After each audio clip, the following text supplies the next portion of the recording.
So, you may be wondering what this video will be all about. Is it just going to be a girl talking about something obvious? No, actually. I am actually going to take up all the different elements of a horror game because exactly everyone knows what the game is and have heard about it in some part of their life. It is something you put in a PC or at a Xbox, PlayStation, Nintendo game, whatsoever. But there isn't that many who understand what a horror game really is, because sometimes they call them cheap and plain because it just uses simple elements. But some of the games actually stand out quite a bit and are worth mentioning. So in this video, I'm going to give you, the audience, a chance to get in your own opinion and explaining my opinion.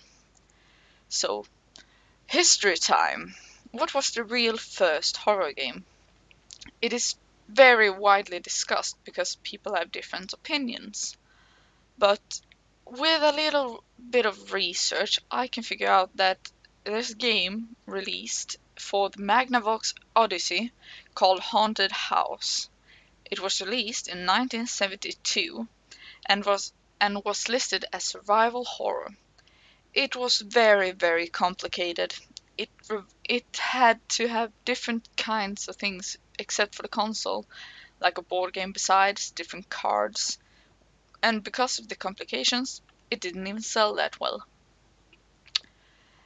In the 80s, the era of computers came, and in 1987, a text-based game called The Lurking Horror appeared.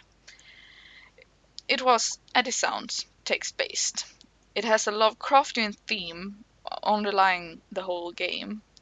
And even opening the game held a surprise, because on the box it didn't mention a special rubber insect, which scared some students when they released the box very, yeah, on the board. I don't know.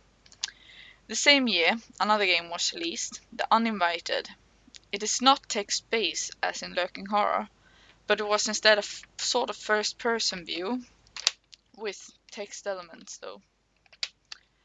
But in the horror games stood low for a while and was dominated by other games until the 90s. In 1992, another Lovecraftian themed game called Alone in the Dark was released. It is often referred to as the first because it was unique and exactly worth mentioned.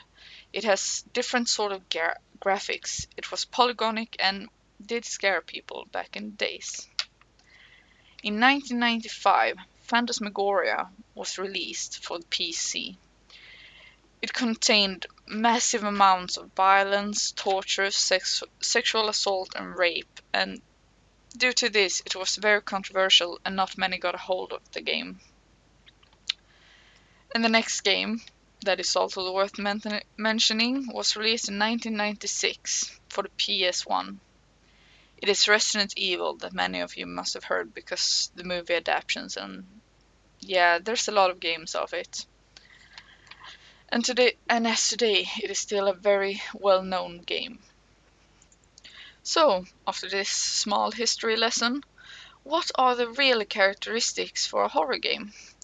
Fears are something that is different for everyone. Usually it is something that gives a certain feeling of uneasiness, and being scared is a natural response to different kinds of things. The jump scare is a good example of natural reaction for the body. It's usually a sudden change in environment, a pop-up picture of a hideous face with a very loud noise, and it is actually a human response to something dangerous approaching you. So in my opinion, I think it's kind of cheap to use it in horror games and call it a horror game just because of that reason. Because it is a human response. Often when you're when you meet a jump scare, you usually are scared for that bit, but after one day you forget about it quite easily, and next time you know it's going to happen. But the difference is the easiness feeling can be shown in different kinds of way. Often with there is some sort of eerie feeling around you. You can hear small noises, small mice crawling around, or you hear something behind you, but there's really nothing there, so anything can jump out of you in the second. And some of those games that I'm going to talk about have both of these elements, and some of them are actually very well known.